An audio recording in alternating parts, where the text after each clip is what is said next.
In 1997, the then 29-year-old American Bobbi McCaughey was suddenly world news. The young woman was pregnant with septuplets, and until that moment, no septuplets had ever survived childbirth. Bobbi and her husband Kenny were going to experience the most difficult months of their lives. But before we start, smash the like button and make sure to subscribe if you haven't, and hit that notification bell so that you won't miss any new stories. The couple was definitely facing a big adventure with many obstacles ahead. Prepare yourself for one of the most extraordinary, inspiring stories of this century. Bobbi and Kenny already had one daughter, Michaela, but still wanted a baby. This required medical help because they could not have children naturally. This is an intensive process that requires many checks. During the ultrasound, it was revealed that there was not one embryo, but 7. Kenny can still remember what his first reaction was. How much? The doctor confirmed that there really were 7 children, to which Kenny said, "Hey, no, seriously?" The young couple admitted that they experienced pure fear when they first heard that they were expecting septuplets, though it wasn't long before they got used to the idea. But at that time, nobody could have imagined how the delivery would go. The couple was quite anxious because the birth of their first daughter hadn't gone well either. Bobbi already felt that her belly was growing much faster than during her previous pregnancy, which made sense because there were 6 extra babies in her womb. But at one point, her belly was so big that she wondered if her body could handle it. Bobbi explained how bizarre the size of her belly had become. At one point, Bobbi's belly was so large that when she was sitting, it came to her knees. Stretch marks were all over her stomach, and she became increasingly worried about her body. In addition to all the physical pain, another major problem arose. The physical pain was not the worst part of the pregnancy. The young couple also found themselves in financial trouble, and the babies were not even born yet. But the couple tried not to worry too much about it and prayed for better times. Just when Bobbi and Kenny thought things were going to get better, the doctors came to her with a difficult dilemma. Because this was not a normal pregnancy, Bobbi had to get more hospital checkups than usual. At one point, the doctors presented her with an option called selective reduction.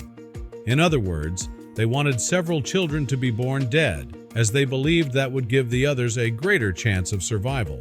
Meanwhile, Bobbi and Kenny had received a lot of media attention, and soon millions of people had an opinion about this. But the couple's decision shocked the world.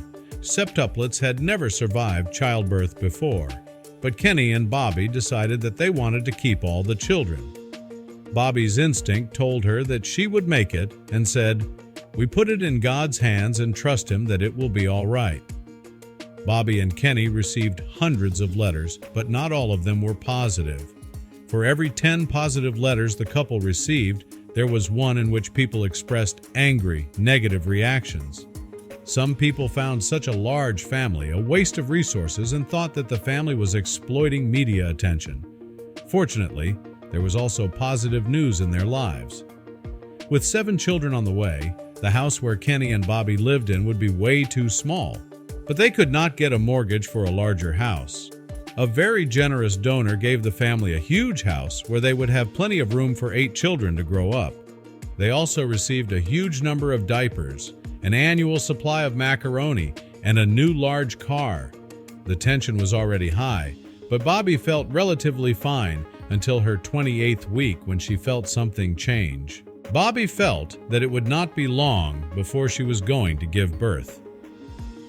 On November 19, 1997, when Bobbi was 30 weeks along, the contractions started. At that time, Bobbi had twice the belly circumference as the average pregnant woman. The delivery started 9 weeks before the due date. A team of more than 40 specialists was on hand to help during the delivery, which had been planned to perfection. Everyone was prepared for every scenario.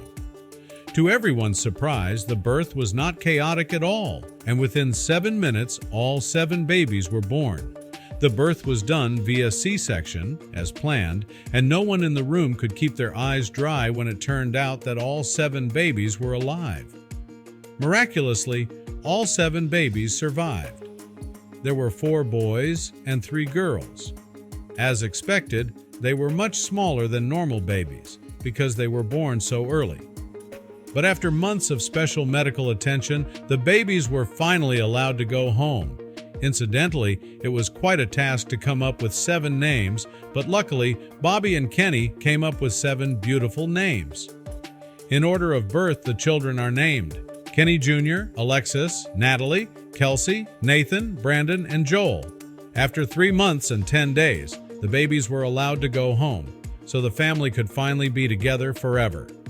Unfortunately, not all the children were completely healthy. 2 children, Alexis and Nathan, were born with cerebral palsy, which made it difficult for them to talk and walk. But all children were otherwise in perfect health.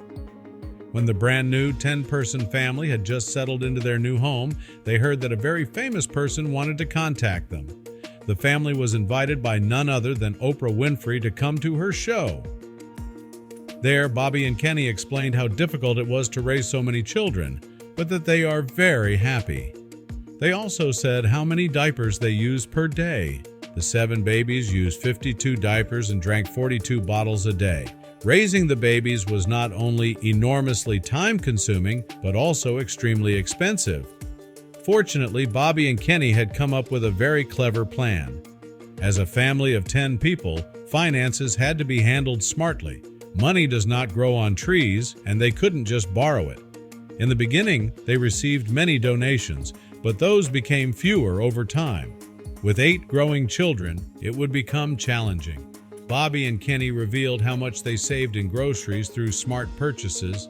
Nobody knows exactly how they got it done, but the family only spent around $300 on groceries a month. At the time, that was the average for families consisting of only 4 people. As the years passed, they had to come up with more clever strategies. Raising 8 children turned out to be a full-time job. Fortunately, they received help from as many as 35 volunteers who helped with chores and cleaning. They started to grow their own vegetables in the garden, which also saved money on food. Meanwhile, another famous person wanted to meet the children. At that time, George W. Bush was the President of the United States of America, and he wanted to meet the Septuplets in person. Partly because of this, the children got a great deal of media attention, and the parents had to make a difficult decision again. Many TV stations wanted to portray the lives of the children. This could have earned the family a great deal of money, but they decided not to go into this and to instead raise the children as privately as possible. They did, however, make exceptions for special moments. Bobbi and Kenny did not want their children constantly living close to cameras, but every year they allowed a TV special to be made for the children's birthday. After a few years, the world got a special update again. On the 13th birthday of the 7 siblings, a documentary was made that gave a glimpse into the special lives of these children. For example, they blew out a total of 91 candles for their birthday. In their teenage years, the children experienced many difficulties, but also many fun things. Alexis and Nathan both had a handicap that made it difficult for them to walk independently. But Nathan did not leave it at that. He showed tremendous perseverance and, after spinal surgery, taught himself to walk without help.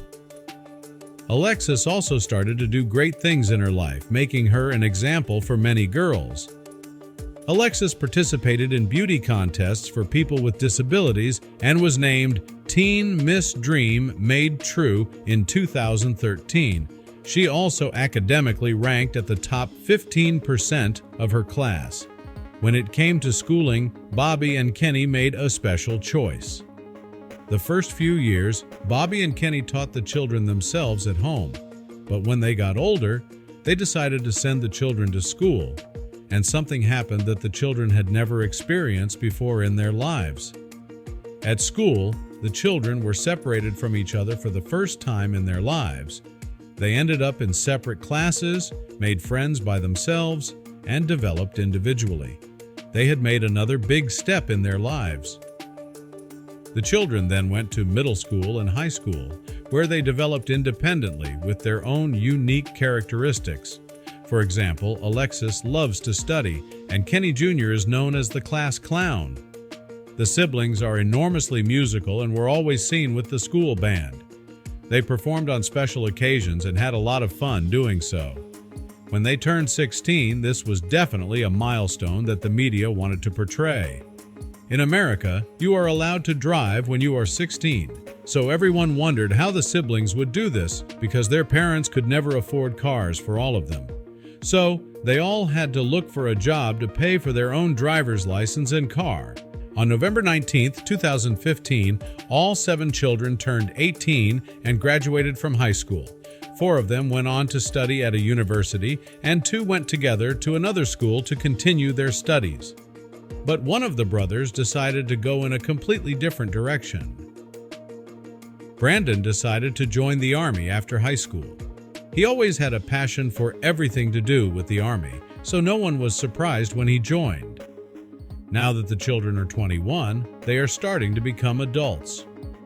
Kenny Jr. has founded his own company, and Brandon is successful in the Army. Alexis is becoming a teacher. Kelsey and Natalie are now completing their studies, just like Joel and Nathan, who are very interested in computer technology. Now that the children are leaving the house one by one, we have to change our lifestyle considerably, but we are very proud of how our children grew up, says Bobbi. Fortunately, we don't have to cook as much, so that makes life a little cheaper. They even decided to pass on the huge house that they had been given to another family who needed more space. How wonderful it is to see that this family grew up so beautifully.